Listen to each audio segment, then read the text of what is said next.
작년 아오모리 7.6 지진, 그리고 이번에 산리쿠 7.5 지진, 어저께 새벽에도 발생했죠. 6.1짜리가 그건 더 깊어요. 한 80km 깊이에서 발생했는데 더 내륙 쪽에서 한번 나면은 이제 9.0이 곧 이어서 올 수 있다 생각을 할 수밖에 없는 거예요. 그런 상황인 거예요. 안녕하십니까. 저는 부산대학교 지질환경과학과 교수 김기범입니다. 일본 산리쿠 앞바다에서 규모 7.4 지진이 발생했는데 일본 기상청이 거대 지진을 부를 수 있다며 특별주의보까지 발령했습니다. 이번 지진이 왜 특별한가요? 제가 봤을 때라기보단 이런 거는 제 의견을 이야기하는 것보다는 공식적으로 이렇게 발표되고 많은 학자들의 검증과 동의를 거친 내용을 말씀드리는 게 옳을 것 같습니다. 일단 좀 이야기를 좀 길게 해야 되는 사안이기도 하고 배경에 어떤 이론과 어떤 합의들이 있는지 좀 살펴볼 필요가 있는데, 일단 지금 이번 4월 20일 날 산리쿠 앞바다 지진이 났었고, 기상청 홈페이지에, 일본 기상청이죠, 들어가 보면 그 매그니튜드가 7.5 이렇게 돼 있습니다. 여기 보시면은. 그리고 진원 깊이가 10km 라고 되어 있는데, 이야기를 여기서부터 시작하기보다는 작년이죠. 4개월 전인데 2025년 12월 8일에 아오모리 앞바다 지진, 제가 여기 심사임당 나와가지고 그때도 이야기를 했는데 여기부터 한번 다시 살펴볼 필요가 있습니다. 그때 당시 지진이, 이번에 지진이 난 산리쿠 앞바다에 비해서 좀 더 북서쪽이죠. 좀 더 내륙에 가까운 곳이고 규모는 비슷해요. 7.6 정도가 났었고, 에피센터라고 합니다.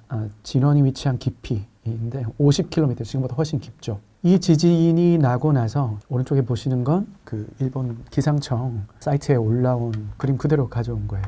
여기서 이렇게 말하고 있습니다. 이 붉은색 지역입니다.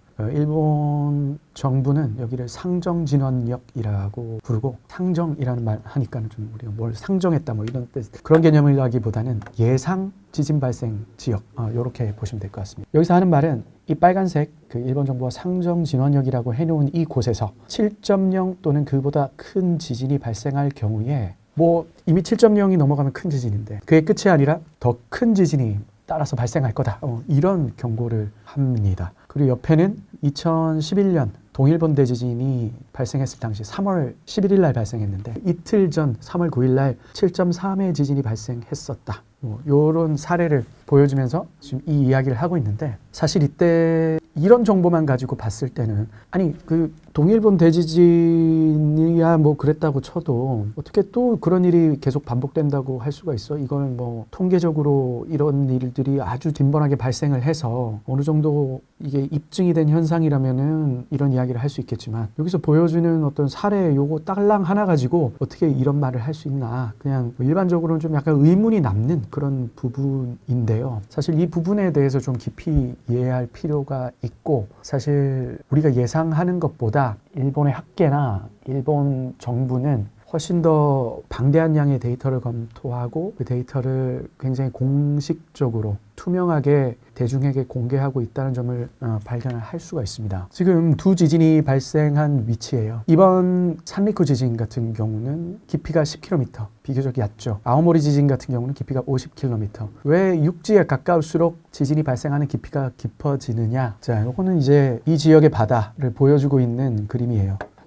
실제 이 도호쿠 대학의 교수님께서 만든 그림이고요. 여기 보시면은 오른쪽 아래에 작은 그림을 보시면 여기 이제 태평양 판이 있고, 이 태평양의 지각이 일본, 그러니까 동북 혼슈와 홋카이도 아래로 이렇게 뭔가 미끄러져서 아래로 내려가는 모습을 보여주고 있어요. 이걸 이제 판의 섭입작용이라고 말합니다. 이 섭입이 시작되는 곳, 여기를 해구라고 부릅니다. 눈썰미 있으신 분은 보셨겠지만 일본 해구, 여기서 기역자로 뭔가 꺾이거든요. 일본 혼슈 쪽이 있고 홋카이도 쪽이 있는데, 일본 혼슈 쪽은 태평양판이 들어가는 입구를 일본 해구라고 부르고, 홋카이도 쪽은 치시마 해구라고 부르고, 일본 말로 치시마, 천도, 천 개의 섬으로 이루어진. 그리고 이제 학계에서 대부분의 이제 학자들이 부르는 명칭은 쿠릴 해구라고 부릅니다. 쿠릴 해구. 왜냐면 여기서부터 쭉 이어져 있는 열도가 있습니다. 쿠릴 열도라고. 그래서 쿠릴 해구라고 부르는데요. 이 해구에서 무슨 일이 일어나냐면 단면을 보여주는 겁니다. 해양 지각인 태평양판이 일본 아래로 들어가게 되면 물을 많이 가지고 있어요. 퇴적물 사이에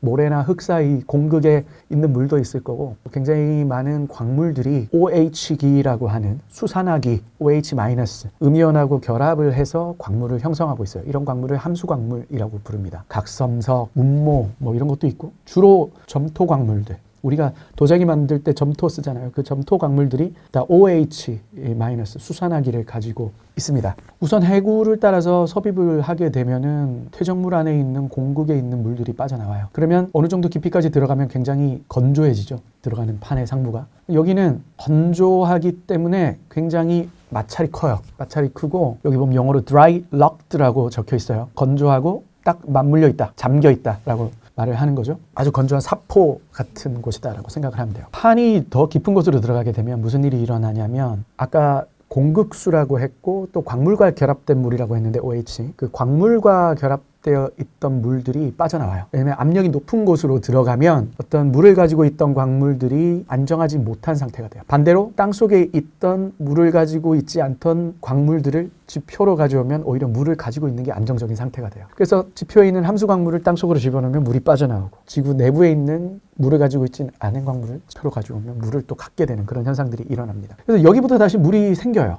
네, 물이 생겨버리면은 맨 윗부분은 건조하고 딱 잠겨 있는데 아래쪽은 물이 빠져나오니까 물사포 약간 더 매끈매끈해지는 거죠. 그러니까 기본적으로 해구라는 곳에서 섭입대라는 곳에서 지진은 내려가는 판하고 올라타는 판 사이에 미끌림에 의해서 발생하는데 아래쪽은 매끈매끈 위쪽은 건조 아래쪽에는 지진이 자주 발생하겠죠. 잘 미끄러지니까 작은 지진이 자주 발생할 수 있는 조건이 되고 위쪽은 어떻습니까? 아주 마찰이 크다고 생각하시면 돼요. 그냥 안 미끌리고 한참을 버티다가 한 번씩 미끄러지는 그런 현상들이 이제 발생을 하게 돼요. 이 태평양판이 섭입하는 속도를 매년 8cm라고 이야기를 해요. 그러면 어떤 섭입하는 곳에서 지진이 만약에 100년 동안 나지 않았다. 면 어떻게 되나요? 한 번에 8m가 미끄러질 포텐셜이 생겼다. 만약에 400년 동안 지진이 나지 않았다. 그러면 이 건조하고 딱 잠겨 있는 곳에서 한 번에 30m가 미끌릴 준비가 되어 있다. 이렇게 보시면 돼요. 우리가 흔히 어떤 일이 일어나고 시간이 한참 흐르면 우리가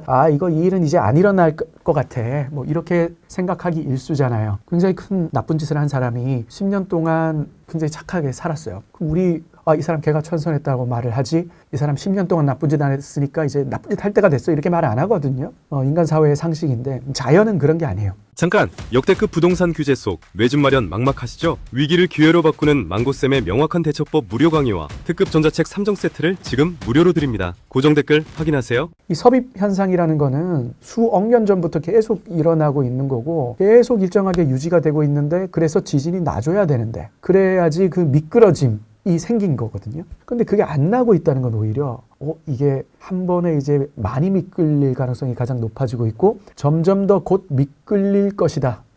더 미끌릴 시점으로 점점 다가가고 있다. 카운트다운 되고 있다. 이런 식으로 해석이 돼요. 이 깊은 곳은 미끄럽다 그랬잖아요. 미끄럽기 때문에 어떤 소규모에서 중간 규모의 지진이 빈번하게 발생을 해요. 그러다 보니까 이곳에는 스트레스가 많이 해소되어 있고 위쪽은 지진이 발생하지 않기 때문에 스트레스가 엄청 누적이 되어 있죠. 이 그림을 보면은요. 굉장히 건조하고 딱 맞물려 있는 곳을 우리가 단층 고착부라고 부릅니다. 이런 형태는 주로 이렇게 판 경계의 단층들, 그러니까 섭입대에서 나타나고 섭입대의 고유 특성이라고 볼 수 있어요. 여기서 시간이 흐르게 되면은 이 단계에서 어떻게 될까요? 이 고착부보다 더 깊은 곳에 있는 잘 미끌리는 곳은 미끄러져서 들어갈 텐데 이 부분은 계속 붙어 있죠. 그러니까 이제 입구 부분은 붙어 있고 깊은 곳은 미끄러지는 거죠. 그러다 보니까 어떻게 돼요? 여기는 계속 붙어 있고 여기 미끄러지니까 위가 휘어지면서 이런 식으로 판의 변형이 일어나요. 그 빨간색 부분에 딱 붙어 있는 거예요. 이거 어떻게 되나요? 이거 완전히 무슨 활 시위가 당겨지는 느낌인 거죠. 이게 어떻게 되겠습니까? 그 이후에는 이 빨간 부분이 딱 쪼개지는 순간 이게 원래대로 복원이 되려고 해요. 그래서 원래대로 돌아가 버리는 그 순간 어마어마하게 큰 지진이 나는 거고 2011년 동일본 대지진 당시에도 깊은 곳에서 지진이 난 것이 아니라 이 해구가 시작되는 곳 얕은 부분이 고착되어 있고 오랜 기간 지진이 발생하지 않다가 여기가 딱 떨어지는 순간에 9.0의 지진이 발생을 하게 됐습니다. 문제는 그것과 똑같은 모습이 지금 홋카이도 앞에 지시마 해구 이 지역에서 발견이 되고 논문으로 보고가 되고 입증이 되고 있다는 겁니다. 아마도 지금 이 논문이 굉장히 최근에 굉장히 이슈가 된 논문일 겁니다. 일본 도호쿠 대학하고 홋카이도 대학하고 잠스텍이라고 우리나라로 치면 한국해양과학기술원 이렇게 볼 수 있을 것 같습니다. 이 세 개의 단체가 합동으로 연구를 해서 결과를 내놨는데 지금 여기서 보여주는 이 파란색 부분이 아까 제가 모식도에서 보여드린 그 파란색 부분, 잘 미끄러지는 부분이에요. 동그라미들이 굉장히 많아요. 동그라미들이 많이 났고 안에 뭐 자세히 보시면은 1973년도, 2003년도, 1968년도 이런 때 났던 큰 지진들이 지금 꽤 큰 지진일 만한 한 7점대 정도의 지진들이 이 파란색 영역 깊은 곳에서 자주자주 발생하고 있다는 거예요. 그러니까 여기는 얘들이 딱 잠겨 있지 않은 곳이다 보니까 아까 모식도에서처럼 잘 미끄러지면서 지진이 많이 발생하는 거죠. 그런데 이건 보면 지금 S라고 적혀 있는 이 빨간색으로 제가 표시해 놓은 이 영역에는 점이 안 찍혀 있죠. 지진이 안 나는 거예요. 지금 계속 이게 보면은 이제 이게 딱 이제 맞물려 가지고 미끄러지지 않고 있는 곳이다. 라고 볼 수 있겠죠. 이 홋카이도 대하고 도호쿠대 그리고 잠스텍이 한 게 뭐냐면 지금 이 지역을 가로질러 가지고 지금 이와 같이 지역을 가로질러 가지고 여기 G23, G22, G21 여기에다가 지역의 좌표를 정밀 분석할 수 있는 XYZ 변이량을 정밀 분석할 수 있는 장비들을 설치를 했어요. 그게 뭐냐면 굉장히 뭐 고정밀 해저 GPS라고 생각하시면 돼요. 그런 느낌이에요. 그래가지고 오랜 기간 동안 이 지역에 설치를 해놓고 그걸 관측을 한 결과를 보니까 지금 빨간색으로 된 부분이 이제 해구거든요. 그러니까 해구의 동남쪽은 태평양판, 해구의 북서쪽은 이제 일본 열도가 되겠죠. 22번하고 23번 사이트가 움직이는 속도가 동일하게 서북서 방향으로 8cm 매년 여기가 딱 붙어서 움직이고 있다는 것을 이제 발견을 한 거죠. 그리고 21 그러니까 더 내륙 쪽으로 들어가면 여기는 같이 안 움직여요. 이 부분만 고착이 딱 되어 있다. 지금 이 지역에서 이 치시마 해구 이 지역에서 마지막으로 지진이 발생했던 시점을 1611년에서 1630년 사이로 특정을 하고 있습니다. 그리고 그때 발생했던 지진의 규모를 약 매그니튜드 8.8에서 9.3, 9.5 뭐 이렇게 이제 보고 있어요. 그리고 그때 지진 때 한 번 이렇게 촥 미끄러졌던 단층의 변이량을 약 25m 미끄러졌다 이렇게 보고 있어요. 근데 이게 보면은 서북서 방향으로 매년 8cm가 고착돼서 움직였고 마지막 지진이 1611년에서 30년 그러니까 17세기 초반이잖아요. 그리고 지금 21세기 초반이니까 400년 지났죠. 그러니까 8cm 매년 400년의 누적이 일어났으면 그죠? 이게 지금 앞으로 여기서 만약에 지진이 고착된 곳에서 지진이 발생하면 한 번에 20에서 30m 미끄러질 것이다. 그러니까 이미 마지막으로 발생했던 규모 9급 지진이 발생했던 변이량을 이미 달성을 한 거예요. 그만큼 모였다는 거예요. 이게 이제 단순히 이제 이렇게 나온 게 아니고요. 마지막 지진이 어떻게 났냐? 이거는 이 연구보다 훨씬 더 이전에 나왔던 이 네이처에 실렸던 내용인데 여기 홋카이도 지역 여기 보면 빨간색으로 제가 표시를 해놨거든요. 여기 보면은 호수가 있어요. 뭐 이 호수 외에도 여러 개 호수가 있어요. 하루토리호라고 하는 호수인데 여기는 이제 민물이에요. 민물이고 우리 알고 있는 일반적인 호수인데 쓰나미가 일어나면 바닷물이 밀고 들어와서 여기까지 이제 바닷물이 들이닥치면 이 호수의 평소에는 민물성 퇴적물이 쌓이다가 갑자기 해양성 퇴적물이 갑자기 쌓이는 거예요. 쓰나미가. 그래서 여기서 이제 시추를 한 거예요. 여기 하루토리호에서 시추를 해가지고 가장 깊은 이 시추를 여기 보여주고 있는 거예요. 코어라고 해서 원래 시추 뭐 이제 드릴로 이렇게 갈아버리는 게 아니라 관을 박아서 그대로 뽑아내는. 여기 보면은 이제 노란색, 갈색으로 표시된 게 쓰나미 때 쌓인 층, 까만색이 평소 민물 환경에서 쌓이는 퇴적층. 이렇게 보시면 됩니다. 아주 많죠? 하나, 둘, 셋, 넷, 다섯, 여섯. 약 지난 6,500년간의 기록이 남아있고 약 18회 정도의 쓰나미가 이 호수에 기록이 되어 있어요. 주기가 한 340에서 380년 주기로 아주 큰 지진이 계속적으로 일어나 왔다라는 증거가 되고 마지막 쓰나미는 지금 제가 빨간색으로 여기 표시해 놓은 여기 보면 재밌는 게 이 마지막 쓰나미층 아래에 보면은 또 BTM이라고 돼 있어요. 백두산 토마코마이 테프라라고 해가지고 서기 946년 백두산이 폭발했을 때 화산재가 또 이 호수에 또 쌓여 있고요. 그러니까 요 BTM 테프라가 나오는 여기는 946년이 되겠죠. 그리고 이 마지막 쓰나미가 발생한 그 위에 층에 또 유기물들의 탄소 14 연대를 측정을 해보니까 1667년. 여기는 이제 아주 정확하게 딱 몇 년이다라고는 할 수는 없지만 여기에 나오는 유기물의 탄소 14연대를 측정을 해보니까 1611에서 30년 사이 오차 범위가 그렇다는 거예요. 그 사이 언젠가 초대형 지진이 마지막으로 발생을 했었죠.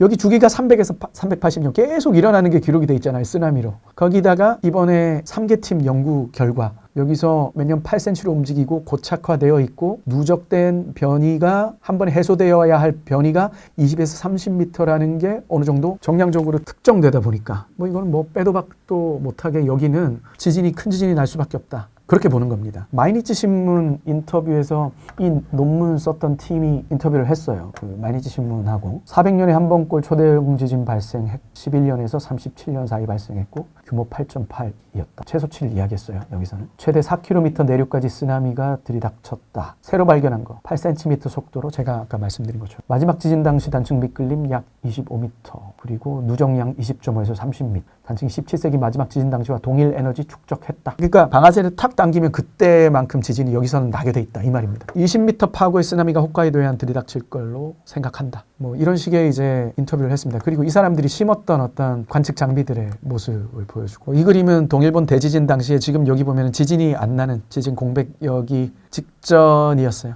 지진이 나고 나서는 또 급격하게 지진이 늘어나고 이 모습이 동일하게 지금 여기서 관측이 되고 이건 또 다른 논문인데 올해 또 나온 논문이고 지금 뭐 B-value라는 게 있습니다. B-value가 높으면 높을수록 낮으면 낮을수록 여기는 굉장히 낮게 나타나죠. 여기 이제 마젠타 컬러 쪽으로 나타나는데 B-value가 낮으면 낮을수록 뭔가 큰 지진이 안 나고 아주 작은 지진밖에 그렇게 안 난다는 거예요. 지금 여기서는 큰 지진이 안 나고 있다는 거예요. 이런 연구 결과들이 다 종합이 돼서 이곳에서는 큰 지진이 날 수밖에 없는 상황인데 그죠? 이 만약에 그 지금 지진이 안 나는 공백역에서 지진이 난다면 말이죠. 근데 이제 왜 사람들이 알겠다. 뭐 9짜리 지진이 날 준비가 완벽하게 돼 있다는 거는 알겠는데 왜 근데 하필 7짜리 지진이 난 이후냐. 이제 이걸 보니까 최근에 났던 이투루프 섬이라고 말합니다. 여기가 홋카이도고 홋카이도에서 쿠릴로 쫙 이어지는데 여기 홋카이도 보이고 여기 쿠릴 열도죠. 여기 이제 캄차카 반도까지 쫙 이어져 있고 이 지역을 이제 치시마 해구 이렇게 부르는데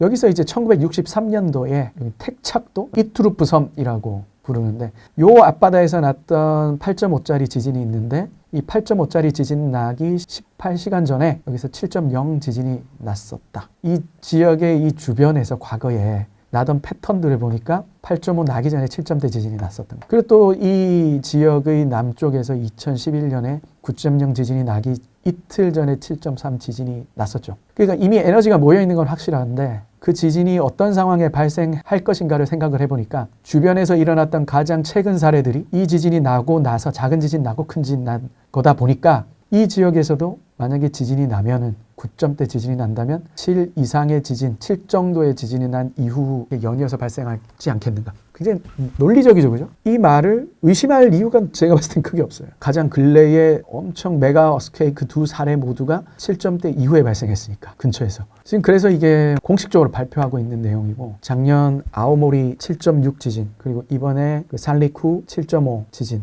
어저께 새벽에도 발생했죠. 6.1짜리가. 그건 더 깊어요. 한 80km 깊이에서 발생했는데 더 내륙 쪽에서 한번 나면은 이제 9.0이 곧 이어서 올 수 있다 생각을 할 수밖에 없는 거예요. 그런 상황인 거죠. 아까 공백역이라는 곳에서 지진이 발생하게 되면은 아마도 큰 지진이 나게 될 것 같습니다.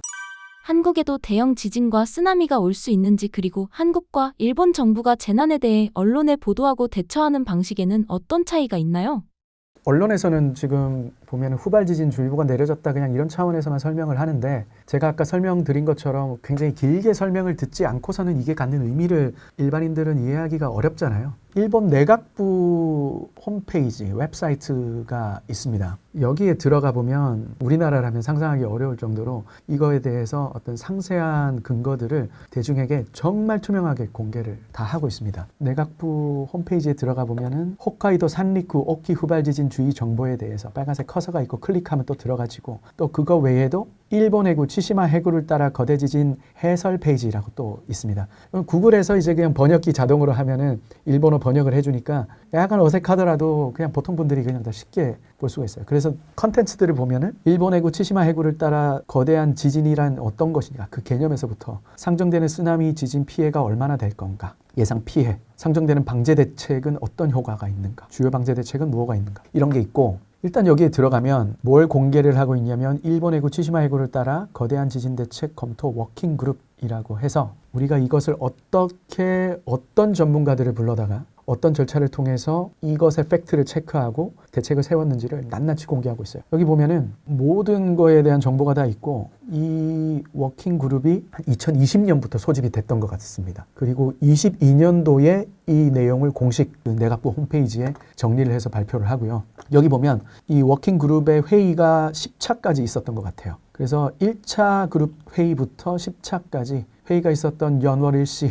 장소, 참여했던 사람들, 그리고 주요 나왔던 내용들 모든 것들을 정리해서 지금 클릭하면 다 볼 수 있거든요. 예, 그렇게 해서 이제 공개를 다 하고 있습니다. 아주 투명하죠. 그러니까 우리나라 같은 경우는 이 전문가 그룹 회의 같은 거를 하면 저도 가끔씩 참석을 하지만 다 비공개고 공개 안 하는데 이거는 굉장히 이례적인 거죠. 이렇게 공개를 하게 되면 여기 와서 진짜 소신 발언을 할 수밖에 없어요. 왜냐하면 국민들이 내가 발언한 거를 다 확인할 때니까 정부 쪽에 사정을 봐준다거나 그렇게 할 수는 없잖아요. 그죠? 이제 여기에 이제 아까 제가 말씀드렸던 일본 해구 치시마 해구를 따라 거대 지진이라는 게 뭐냐 이거 설명을 하는데 처음에 도입부에 이렇게 나와 있습니다. 2011년 여기서는 자꾸 연호를 써서 많이 헷갈리거든요. 그래서 한글로 그냥 단순 번역하면 연도가 막 이상하게 나와요. 2011년 3월 7일 도호쿠 대지진 교훈을 근거로 중앙방재회의, 이 방재회의 조사회 자체 이름입니다. 이게 도호쿠 지방 태평양 해안 지진을 교훈으로 한 지진 쓰나미 대책에 관한 전문조사회. 그러니까 3월에 도호쿠 대지진 발생하고 9월에 지금 이 조사회가 조직이 됐어요. 그래서 여기서 이제 대전제, 모토로 내건 게 향후 지진 쓰나미 대책의 상정은 모든 가능성을 고려해서 최대 클래스 거대한 지진 쓰나미를 검토해 나간다. 평균적으로 이렇다. 과학적으로 그렇게 입증되지 않았다. 이런 말을 하지 않는. 조금의 증거라도 있으면 상정 가능한 모든 가능성 올리고 그게 일어났을 때 가장 최악의 상황,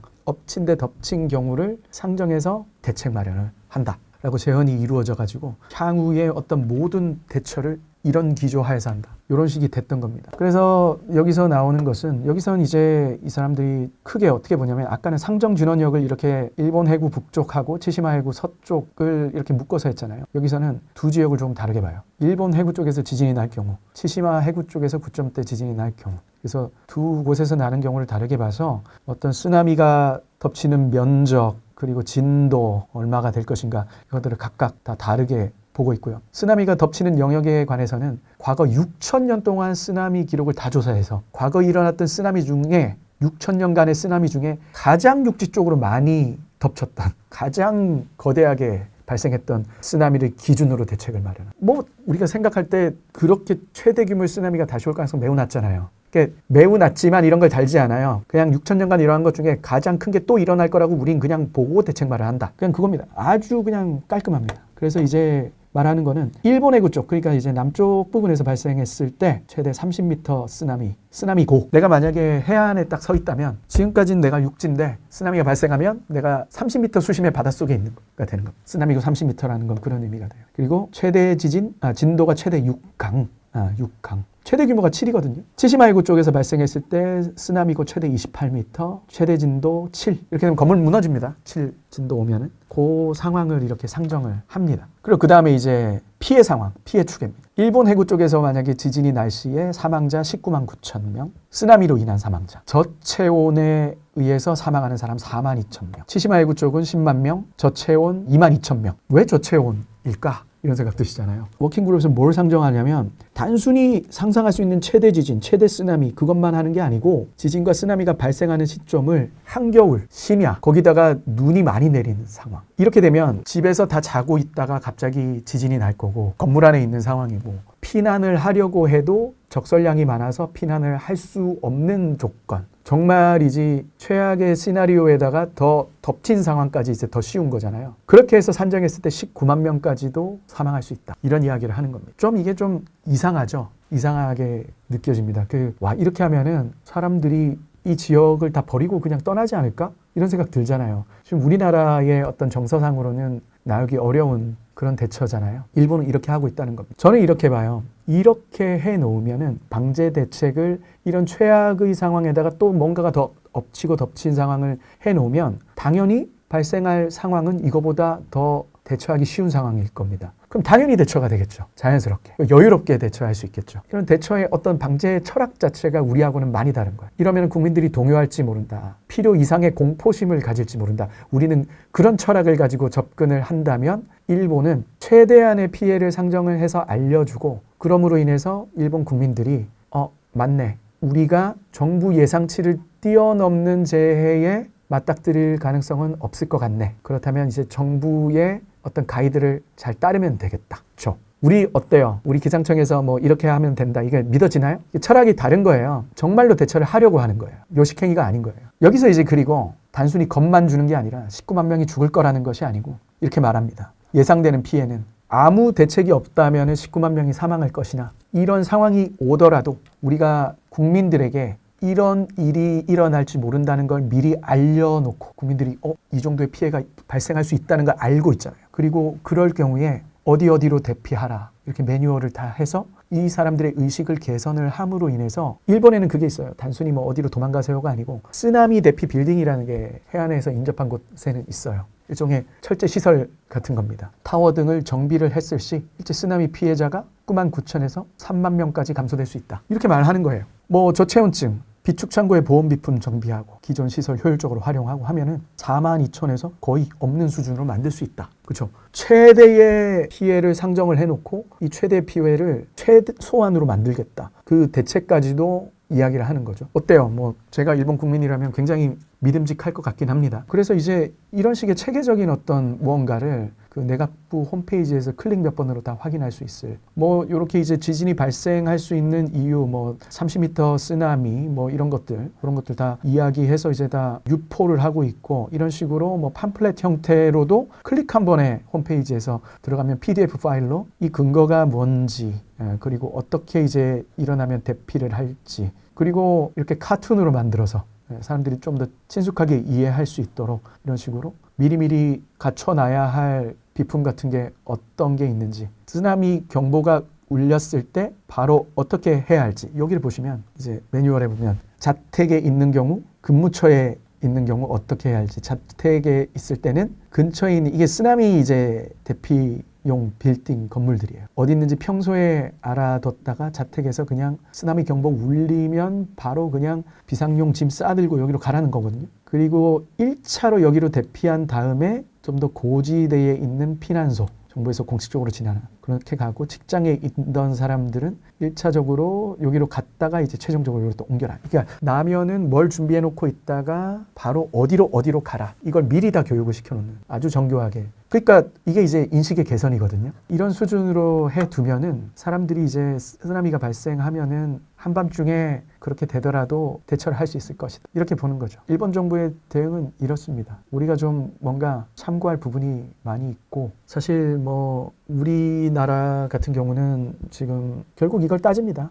공포 분위기 조성, 음모론 뭐 사실 이런 거 나오기 굉장히 저도 쉽지 않거든요. 굉장히 욕먹을 각오를 하고 나와야 되는데 대처하고 있는 태도에 대해서 우리가 좀 살펴볼 필요가 있죠. 우리나라 같은 경우에 지진 안전지대라고 보기가 어렵습니다. 이거는 제가 좀 큰 스케일부터 좀 말씀을 드려보자면 우리 판 구조론, 그죠? 판 구조론. 과거에 이제 아주 클래시컬한 기초적인 어떤 판의 분포와 판의 경계들을 보여주는 그림이에요. 일본을 보면은 여기 태평양 판, 그리고 필리핀 해판이라는 판 북쪽에 일본이 놓여 있고 우리는 그것보다 좀 더 떨어진 곳 유라시아 플레이트 안에 들어가 있죠. 그래서 제가 처음에 대학에 가서 공부를 할 때는 우리 한반도는 태평양하고 이 유라시아 판의 경계 여기로부터 꽤 많이 떨어져 있기 때문에 큰 지진이나 화산 활동이 일어날 수 없다. 저는 그렇게 이제 배우던 세대였어요. 근데 이제 요 그림을 한번 보여드릴게요. 역시 이거는 판의 분포를 보여주는데 훨씬 뭔가 알록달록 복잡하죠. 이거는 마이크로판 이론이라고 합니다. 확대해서 보시면은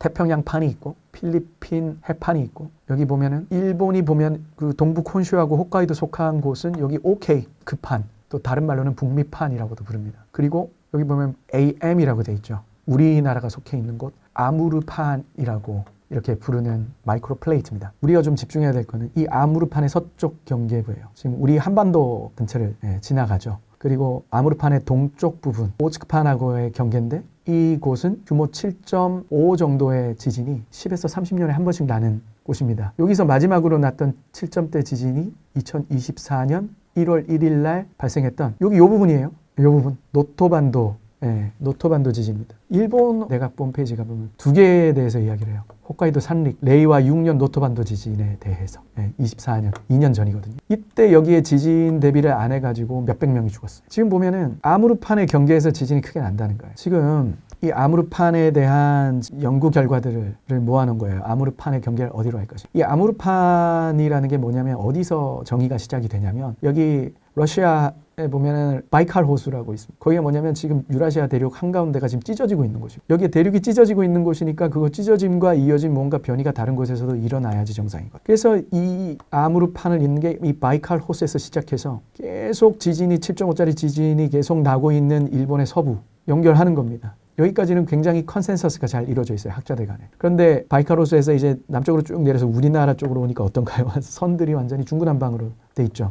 이 사람들 그 논문을 쓴 사람들을 보면 한국 사람 한 명도 없어요. 그러니까 외국인들은 이 아무르판의 경계를 우리나라 어디로 그어야 되는지에 대해서 굉장히 치열한 논쟁을 하고 있는데 정작 우리나라 사람들, 우리나라 지질학을 하는 사람들은 이거에 대해서 아무런 뭔가를 갖다 내놓지 못하고 있는 거예요. 관심이 없었다는 거예요. 서해안으로 갈 수도 있고요. 동해를 가로질러 갈 수도 있는 거죠. 지금 이런 상황인 겁니다. 어디가 판경계입니까? 판경계면은 거기 분명 큰 지진 날 수밖에 없잖아요. 지금 이건 이제 뭐 노토반도에서 났던 지진, 지금 서쪽 부분에서 아무르판의 동쪽 경계죠. 여기서 났던 지진들 보여주는 겁니다. 1933년 7.5, 40년 7.5, 64년 7.5, 83년 7.7, 93년 7.8 그리고 또 한참 있다가 났어요. 또 노토반도 7.6. 여기서 난 거예요. 여기 이제 논문을 보면 2010년에 나온 디메츠라는 사람인데 여기서 쭉 우리 한반도를 완전 가로질러 가지고 아무르판의 서쪽 경계를 그어버리죠. 어디로 그어야 되냐고요. 이게 안 중요한 이슈냐고요. 굉장히 중요한 것인데 이건 제 논문이거든요. 제가 18년도에 그 GSA라고 미국 지질학회예요. 거기에 지올로지라는 저널인데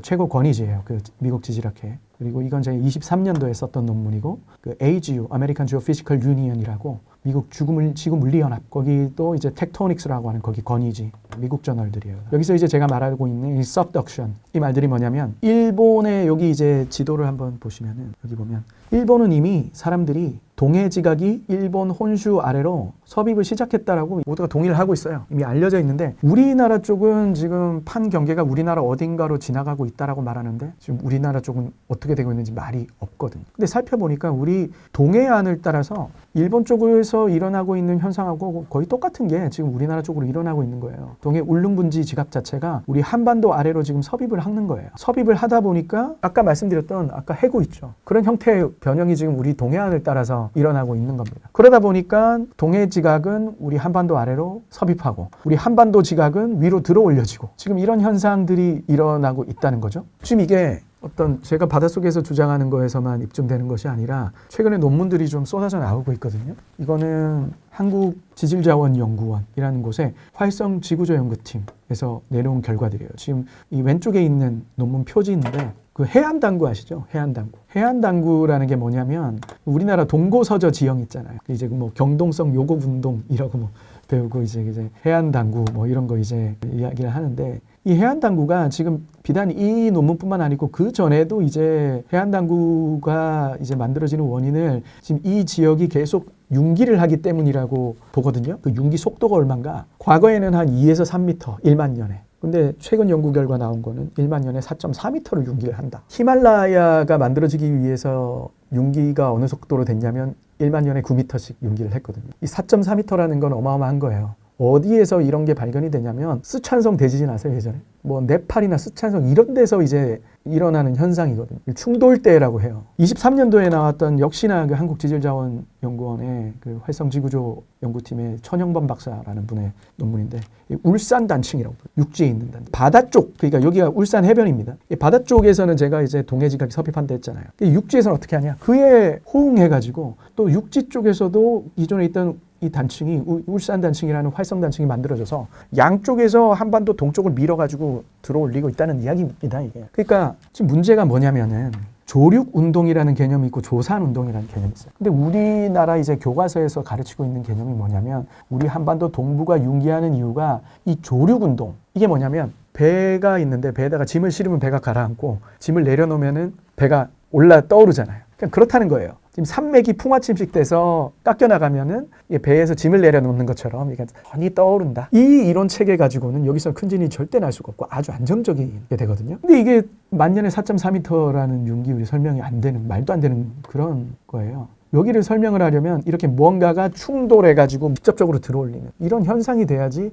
만년에 4.4m라는 융기율이 설명이 되는 겁니다. 근데 이제 여기가 이제 충돌하는 곳이다, 섭입하는 곳이다, 이런 말 자체가 나오기 시작한 게 2020년대쯤이에요. 그러면은 우리가 지금까지 어떤 여기에 방제 정책, 지진이 일어날 가능성에 대해서 지금 다 이 조력 운동을 밑에다가 기본 개념으로 깔고 다 해왔다는 거죠. 원자력 발전소 우리 막 지을 때 그때 당시의 개념도 결국은 여기가 안정적으로 그냥 지각 평형에 의해서 융기하는 환경, 그렇기 때문에 원전은 뭐 큰 지진 절대 날 확률이 없다. 그 시대 당시에 그 개념을 밑에 깔고 다 만들어졌던 거예요. 제가 뭐 다른 걸 하나 보여드릴게요. 그 우리나라 조선왕조 실록에 보면은 한 2,000건 정도의 지진 기록이 있고 거슬러 올라가면은 뭐 삼국사기까지 이렇게 가면은 거기도 굉장히 큰 지진들이 이제 보고가 되고 있습니다. 뭐 경주에서 지진이 나가지고 막 100명 이상이 사망하고 막 그런 기록들이 막 있어요. 우리가 눈여겨봐야 될 거는 17세기에 발생했던 지진들인데 1643년하고 1681년 지진 발생해요. 43년 지진을 울산대 지진, 한 번이 발생한 게 아니고 동래에서 한 번, 합천에서 6점대 지진 이렇게 나고 나서 그 다음에 울산에서 7점대 지진이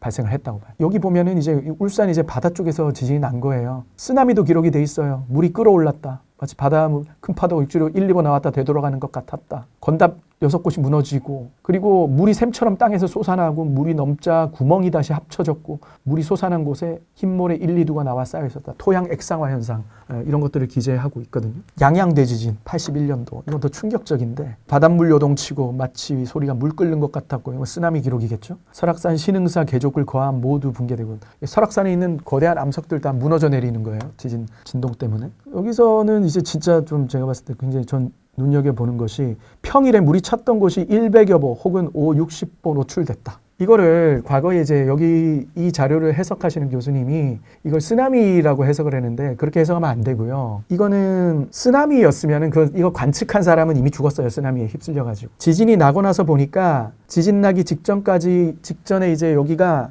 해안선이 여기에 있었는데 지진이 나고 나니까 해안선이 100보 물러났다는 거예요. 100보가 얼마냐면 하나, 둘 걸으면 이제 한 1보거든요. 한 160cm 돼요. 그러니까 한 150m 정도 해안선이 바다 쪽으로 물러났다는 거예요. 이 현상이 언제 나타났냐면 24년도 1월 1일에 노토반도에서 지진이 났을 때, 그때 지반이 4m 융기를 했어요. 그리고 해안선이 200m 물러났죠. 육지 땅이 새로 생긴 거예요. 일본에서. 항구에 정박해 있던 배가 지금은 4m 위에 땅 위에 놓여 있거든요. 그런 상황이 됐던 건데 지금 이 양양 대지진 때도 그런 일이 발생을 했던 거고, 이런 일이 일어나려면 제가 아까 말씀드린 대로 충돌대에서 이 역단층성 지진이 아니고서는 이런 일이 일어나기 어렵죠. 지금 이런 역사 기록이 있어요. 지금 이게 400년 전이거든요. 뭐 우연의 일치인지 모르겠는데 아까 치시마 해구 지진, 마지막 지진 1611년에서 30년 사이 언젠가죠. 같은 17세기 초 거기서 지진 난 이후에 우리나라에서 7점대 지진이 2번 연달아 났었던 거죠. 뭐 이거를 갖다가 연관성 있다라고 말하기에는 아직 근거가 많이 부족하지만 이미 우리나라에 포항하고 경주 지진 나기 전에 지금 2016년도 7월 자료입니다. 울산 앞바다에서 규모 5 지진에 났었던 적이 있는데 이때 이미 그 전부터 이 단층 연구하시는 활성단층 연구하시는 교수님, 저희 대학교 선배 교수님이세요. 손문 교수님. 예.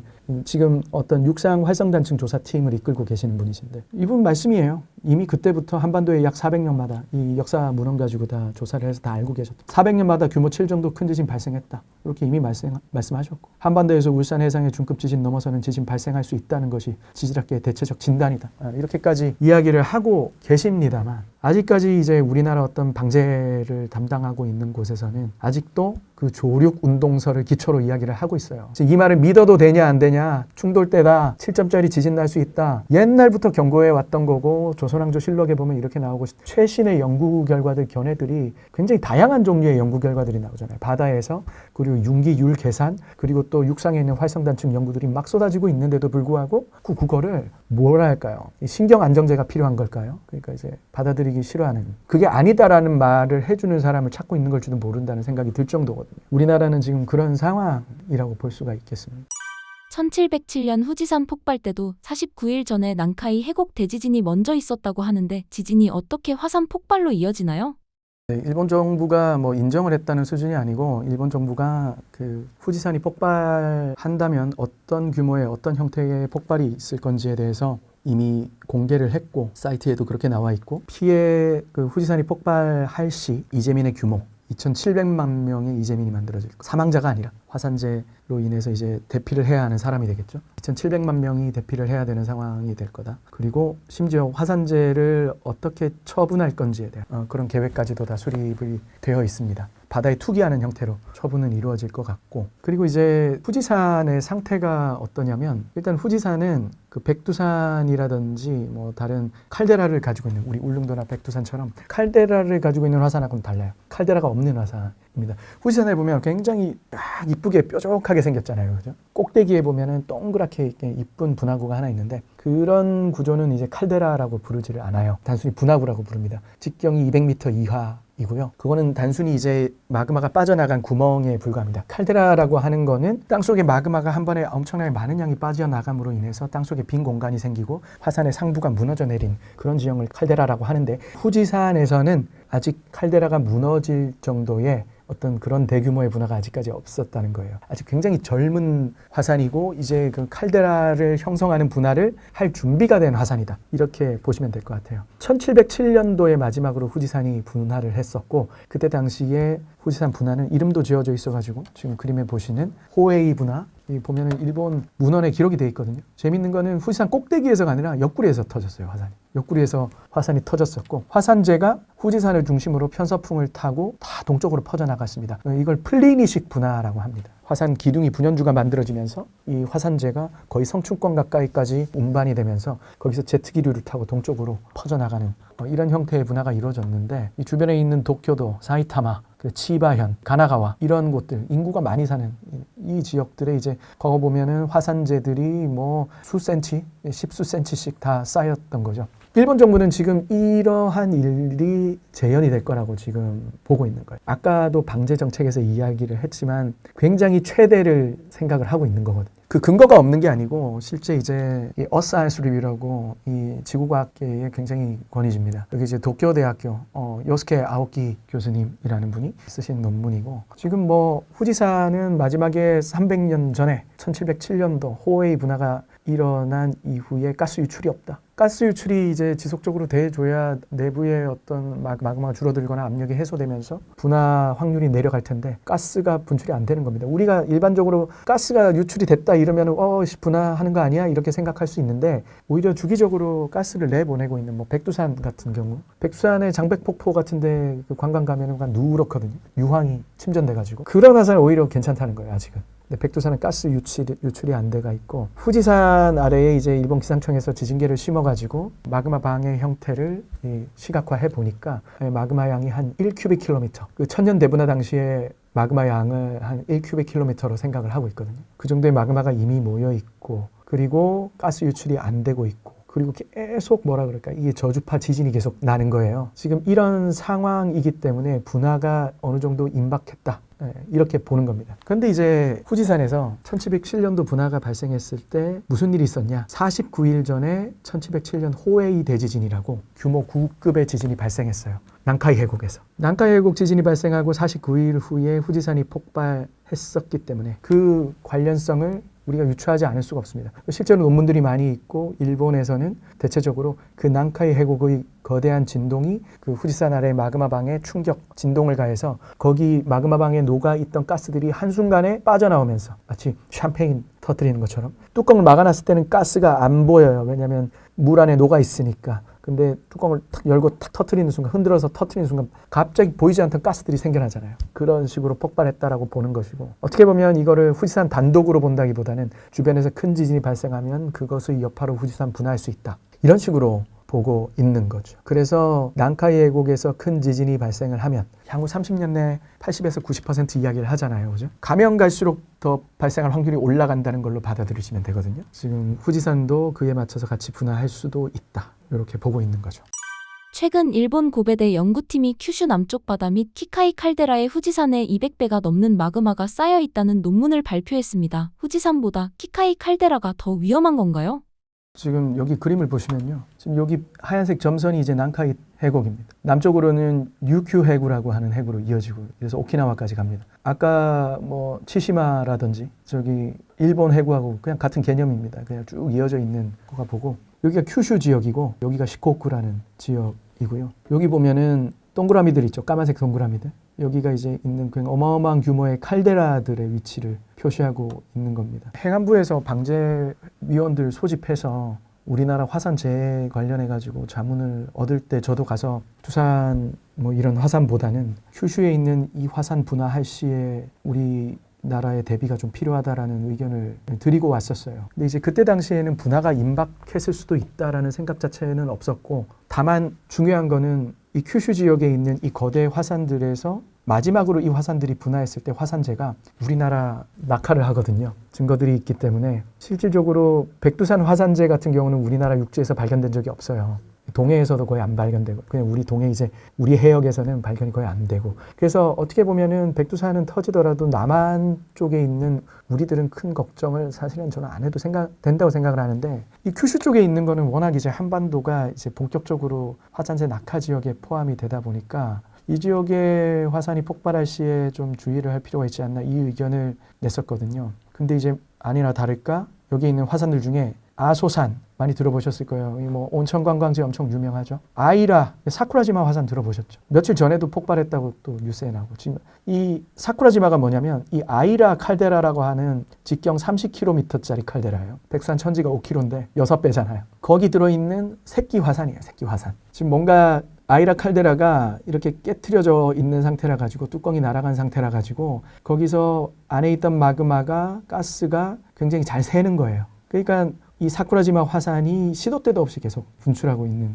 거라고 보시면 될 것 같아요. 그런 게 있고 아래는 또 아타라는 화산도 있고 이제 키카이라는 화산이 있는데 키카이라는 화산은 이제 바닷속이죠. 상대적으로 그 실체를 잘 알기가 어려웠던 거예요. 그 키카이 칼데라, 요건 이제 또 다른 논문에 나와 있는 그림들인데 여기 보면은 이제 뭐 고바야시, 카쿠토, 그리고 아이라 칼데라, 아타, 그리고 키카이 칼데라 여기 있습니다. 여기 있는 화산이고 이렇게 생겼어요. 해저 지형을 보면은 이 키카이 칼데라 이렇게 보면은 이 가생이의 가장자리에 사츠마 이오지마, 다케시마 여기도 있네. 독도가 여기도 있네. 그 죽도 일본말 죽도라고 하잖아요. 다케시마 얘들 아무데나 다케시마를 써가지고 이거랑 헷갈린 거 아닌가 싶은데 이건 농담이고 이 가장자리에서 있던 화산 활동이 있고 이 가운데 지역에 보면은 뭔가 불룩 튀어나온 거 보이시나요? 이 부분을 이제 중앙돔이라고 부르는데 이 지역을 이 고베대학교 연구팀이 올해 내놓은 논문이 올해 오른쪽에 있는 거예요. Communications and Environment라고 네이처 계열 저널이고 굉장히 임팩트가 큰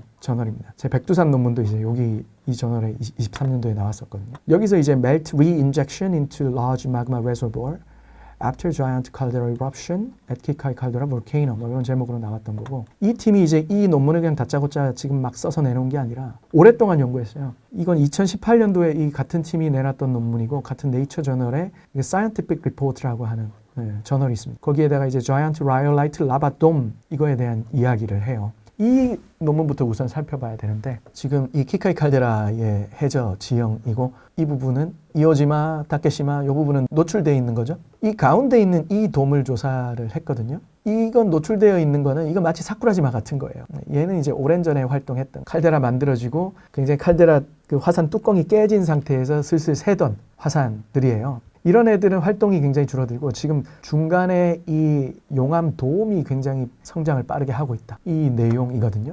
어떻게 조사를 했냐면 1번, 2번 선이 보이죠. 이게 뭐냐면 탄성파 탐사라 그래가지고 그 대왕고래 이런 거 보통 이제 석유 탐사할 때 쓰는 탐사 방법인데 그 바닷속에 땅속에 어떤 지형, 지층, 지각 구조를 보여주는 그런 탐사법인데 이런 식으로 땅속 내부를 들여다볼 수가 있어요. 단면이에요. 아까 1번 단면, 2번 단면 이렇게 보여주는 거죠. 여기가 이제 키카이 칼데라입니다. 움푹 들어가 있어야 되는 곳인데 가운데 그린색으로 지금 색깔 칠해놓은 건데 뭐가 엄청 커다란 게 하나 뭐 솟아올랐죠. 종기처럼. 그죠? 이걸 이제 센트럴 라바 돔이라고 부르고 용암 돔이라고 부릅니다. 점성이 엄청 높은 용암의 경우는 흐르지 못하고 이렇게 찐빵처럼 부풀어 오르면서 성장을 하거든요. 우리 제주도에 보면 삼방산이라고 있습니다. 보면 삼방산이 이렇게 불룩하게 이렇게 돔처럼 생겼잖아요. 점성이 높은 마그마라서 그렇거든요. 그런 게 이제 가운데 이렇게 자라 있는 거예요. 이 팀이 이 센트럴 돔에 가서 배로 드레칭이라고 합니다. 이렇게 밑을 그냥 쇠로 된 바스켓으로 긁어서 암석 채취한 거예요. 그리고 스킨 스쿠버 해서 암석 채취하고. 조사를 해보니까 여기서 마지막으로 분화가 했던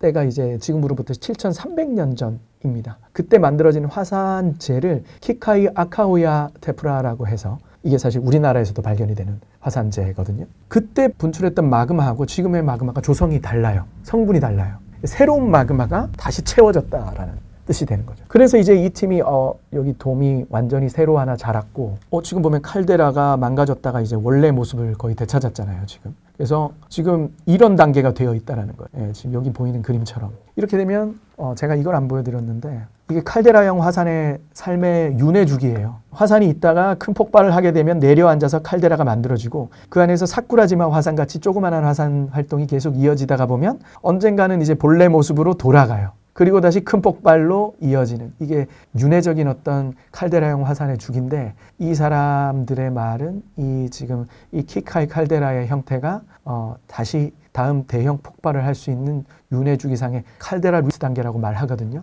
어떤 그 단계에 도래했다라고 이 사람들이 논문에서 이야기를 하고 있습니다. 그래서 이제 어떤 외형적인 특성을 봤을 때는 이 화산 자체가 모습이 복원된 거를 알겠는데 그렇다면 이 화산 밑에 마그마 방에는 도대체 얼마 정도의 마그마가 모여 있을까 이게 궁금한 거예요. 그래서 이제 그 18년도 연구에 이어서 후속 연구로 새로운 연구를 했던 거고 그게 올해 연구 결과로 나오고 지금 언론에서 그냥 일제히 보도를 한 거거든요. 그걸 보면은 이 사람들이 다른 연구 방법을 택해요. 이건 뭐냐면 더 깊은 곳을 보기 위해서요. 아까는 이제 표면의 퇴적층하고 도움의 구조를 본 거라면 그보다 더 깊은 곳의 마그마방을 보기 위해 가지고 여기다가 해저면 지진계라는 걸 설치를 해요. 이 해저면 지진계, 이 주황색들이 그 해저면 지진계에 설치된 곳인데 이걸 설치를 하면 땅 속을 지나오는 지진파의 속도를 볼 수 있어요. 지진파가 차갑고 식어있는 암석을 지날 때는 빠른 속도로 가다가 녹아있는 암석을 지나면 속도가 느려져요. 그걸 이용을 해서 이제 우리 마치 CT 촬영하듯이 땅 속을 볼 수가 있는데 이걸 지진파 토모그래피, 컴퓨터 단층 촬영, 이건 지진파 단층 촬영 이렇게 말을 합니다. 그런 식으로 땅 속을 보니까 이렇게 마그마방이 이렇게 이미지화가 되고 그 마그마 양을 추산해 보니까 220 큐빅킬로미터 정도의 양이 추산되더라. 이게 감이 안 오시잖아요. 220 큐빅킬로미터. 우리 백두산이 서기 946년도에 초대형 폭발, 규모 7 정도의 폭발을 했을 때 방출됐던 마그마 양을 100 큐빅킬로미터 정도로 봐요. 그러니까 지금 키카이 칼데라 밑에 있는 마그마 중에 절반만 분출을 하면은 백두산 천년 대분화, 규모 7 분화가 재현이 된다. 이런 의미인 겁니다. 후지산 같은 경우에 규모 5짜리 분화를 상정하고 있어요. 지금 마그마 양을 1 큐빅킬로미터로 보기 때문에. 분화 규모가 1 올라갈 때마다 마그마 양이 10배씩 증가하거든요. 후지산은 지금 일본 정부가 굉장히 심각하게 보고 있지만 그 밑에 있는 마그마 양 가지고만 단적으로 비교를 했을 때 키카이 칼데라의 200분의 1에 불과하다. 이렇게 볼 수 있는 겁니다. 이 그림은 일본에서 과거 우치야마 23년도 그러니까 마치다 앤 아라이 굉장히 유명하신 화산학자 선생님들이시죠. 이분들이 이 큐슈 지역에 쭉 화산들 보이시죠 여기. 이 화산들이 과거 마지막으로 초대형 분화를 했을 때 화산재가 확산되었던 영역을 이 선으로 표시한 그림들. 아소산이 마지막으로 분출했을 때 8만 년 전, 한 9만 년쯤 전입니다. 이때 이제 분화 규모 8로 봐요. 백두산보다 10배예요. 한반도 거의 전역이 다 화산재 낙하 영역에 해당하고 아까 사쿠라지마를 품고 있었던 아이라 칼데라가 분출했을 때 아이라 탄자와 화산재라고 이름이 지어져 있는데 3만 년 전에 폭발을 했었고 아이라 탄자와 화산재 AT라고 부르죠. 북한 지역까지도 화산재 낙하 영역 들어가 있고 그리고 키카이 칼데라가 7,300년 전에 폭발했을 때 만들어진 화산재 이름을 키카이 아카호야 키카이 아카호야 키카이 화산재가 낙하했던 영역을 여기 우리 경상남북도 전체 그리고 전라남도 제주도 다 포함되는 곳들이 이제 키카이 아카호야 화산재의 낙하 영역에 포함이 되었던 거죠. 그때 당시에 키카이 칼데라의 폭발 지수를 7에서 7.5 살짝 넘는 정도? 요 정도로 보거든요. 그러니까 지금 그 마지막으로 분출했던 그때 당시의 분화를 또 한 번 초래할 수 있는 마그마 양이 키카이 칼데라 밑에 장전되어 있다. 발사할 준비가 되어 있다. 이런 개념이 되겠습니다. 제가 이제 이걸 우려하는 것은 결국 후지산이 난카이 해곡 지진에 의해서 분화가 유발될 확률이 있는 것만큼 키카이 칼데라도 똑같이 있다는 거예요. 난카이 해곡에 근접한 화산이고 결국은 난카이 해곡에서 만약에 지금 일본 정부가 공식적으로 예측치를 내놓은 것처럼 30년 안에 90% 확률로 난카이 해곡 지진이 일어난다면 그 지진동에 의해서 가까운 큐슈의 키카이 화산에 마그마방이 자극될 수 있고 거기서 만약에 분화가 일어난다면 그 안에 있던 마그마 양의 절반만 폭발로 이어진다면 우리나라까지 화산재가 덮칠 수 있다는 거예요. 단순히 뭐 마그마 양을 가지고 따지는 것도 아니고 지금 고베대학교 팀이 조사한 바에 따르면 키카이 칼데라에 새로 채워져 있는 마그마는 우리가 이제 상상할 수 있는 가장 점성 높은 마그마, 유무남질 마그마라고 하는데 그것이 실제 이 사람들이 드레칭해서 가져온 샘플들을 통해서 분석이 다 되어 있는 상태고 그래서 분출을 한다면 굉장히 큰 폭발성 분화, 플리니식 분화가 이 큐슈 지역 해저에서 발생할 수 있다라는 결론이 도출되게 되겠습니다. 실제로 이제 이 그림들은 저희 과의 이면수 교수님이라고 저희 선배 교수님이십니다. 포항의 정자 해변 여기서 이제 일본에서 날아온 화산재들이 이렇게 해안 당구 이런 데를 포크레인으로 까내 보면은 이렇게 아이라 단자와 화산, 그죠? 아타에서 온 테프라 이런 것들이 발견됩니다. 이 분께서 또 최근에 발견하신 거는 우리나라 합천, 이 완전히 한반도 한 가운데죠. 여기 이제 초계분지라고 있습니다. 운석구덩이, 운석구덩이. 예. 여기서 이제 보면은 운석이 충돌해가지고 구덩이가 만들어지고 거기에 호수 안에 일본에서 화산재가 날아오면 화산재가 여기 쌓이겠죠. 여기서 발견한 건 또 이렇게 화산재인데 여기 보면 큐슈에 보면 역시 고바야시 칼데라라고 있습니다. 거기서 52만 년 전이네요. 그때 만들어졌던 화산재가 날아와서 여기에 쌓여 있는 기록. 우리나라가 지금 일본에서 큰 분화가 일어나면 직접적으로 화산재 낙하 피해 영역에 포함될 것이다 라는 걸 보여주는 직접적인 에비던스가 되겠습니다. 신사임당 구독자분들께 한마디 부탁드립니다. 우리가 예를 들어 가지고 기상청 일기예보를 보니까 비가 안 온다고 그래가지고 야유회를 잡았더니 비가 와서 아 이런 거짓말쟁이들 또 속나봐라 뭐 양치기 뭐 이런 말들을 뭐 많이 해보셨을 겁니다. 뭐 어떤 분들이든. 그리고 이런 이야기들을 뭐 저같이 어떤 지진 위험성이 있다, 화산 분화 위험성이 있다 이런 사람들도 똑같은 이야기를 듣고 뭐 음모론자다 심지어 이런 이야기까지 듣는데 저는 뭐 어차피 이런 것들이 제가 가지고 있는 어떤 직업적인 어떤 숙명이다라고 생각을 합니다. 하지만 저는 그런 말을 듣더라도 이런 위험 요소가 존재한다는 걸 일반인 분들에게 알릴 수밖에 없습니다. 그게 이제 저의 사명입니다. 저의 직업의식이고 직업적 윤리의식입니다. 이런 지질재해 같은 경우는 우리가 날씨 예보처럼 정확히 언제 발생한다는 걸 예측하는 게 불가능합니다. 다만 어느 정도의 가능성이 있다. 주기가 얼마 정도다. 이 정도의 이야기밖에 할 수가 없어요. 그래서 당연히 우리가 지금 뭔가 접하고 있는 정보에 비해서 훨씬 더 정확도가 낮을 수밖에 없습니다. 그럼에도 불구하고 이런 말씀을 드리는 건 그로 인해서 초월해되는 결과가 너무나도 크기 때문이거든요. 이런 사례가 있었습니다.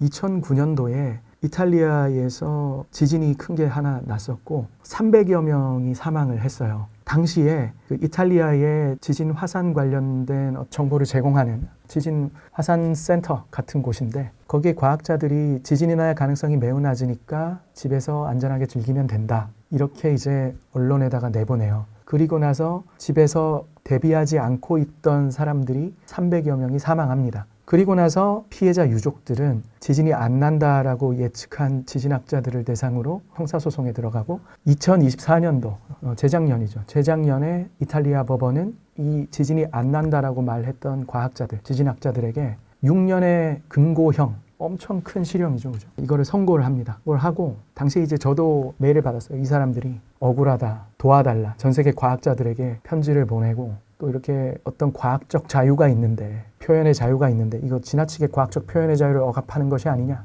이런 이야기도 나오고 있습니다만 결국 그 표현의 자유가 사람의 목숨을 빼앗을 수도 있다면 저는 그것이 그 자유라고만 포장될 일은 아니다라고 생각을 합니다. 저는 어떤 제가 이렇게 정보를 제공하는 것을 저의 표현의 자유라고 생각하지 않습니다. 어떤 저희 지질학자로서의 사명이라고 생각을 해요. 저는 지질학을 사적인 재미를 위해서 추구하는 그런 사적인 장르라고 보지 않습니다. 지질학을 공공재라고 저는 생각을 하고 제가 가르치는 학생들에게도 그렇게 이야기를 하고 있습니다. 그래서 그 정보가 초래할 수 있는 잘못된 정보가 초래할 수 있는 그 큰 책임에 대해서 항상 책임감을 가지고 있어야 된다라고 학생들에게 이야기를 하고 있고요. 그래서 여러분들께 말씀을 드리는 겁니다. 2011년 동일본 대지진이 발생하고 나서 동경대학교의 무라이 슌지 교수님이라는 지금은 은퇴를 하셨습니다. 그 교수님이 그분은 이제 측량학자십니다. 측량학자, 지질학자라기보다 그분이 이제 동일본 대지진이 발생하기 전에 그 토호쿠 지역의 지표 변형을 관측을 하셨어요. 근데 그분이 나중에 언론에서 고백을 하셨던 것이 그때 당시에 내가 큰 지진의 전조 증상일 수 있다라고 알리려고 했는데 만약에 큰 지진이 안 나면은 내 학자로서의 위신 그리고 학계의 비판 등이 두려워서 그것을 말하지 않았던 것이 통한이다. 그렇게 말씀을 언론에서 하셨고 또 은퇴 후에는 개인 회사를 차려서 어떤 그런 것들을 지진 전에 전조 증상을 측정하고 또 어떤 전조 증상처럼 보이는 것이 발견됐을 때 개인 트위터 계정을 통해 가지고 공개를 하고 실제로 또 지진 전에 또 공개를 하셔가지고 그 지진이 또 실제로 일어나고 이런 것까지 하고 계십니다. 저는 뭐 이런 것들을 봤을 때 우리가 조금 더 어떤 지진이나 화산에 대해서 지금 당장 일어난다는 게 아닙니다. 하지만 한번 일어나면 너무 그 우리가 치러야 할 대가가 너무 크다는 거예요. 그걸 단순히 교훈으로 받아들이기는 어렵다는 거예요. 저희들끼리는 이런 말이 있습니다. 단층 연구하는 사람들 중에 경주에서 지진이 나고 만세 불렀다는 말이 있습니다. 굉장히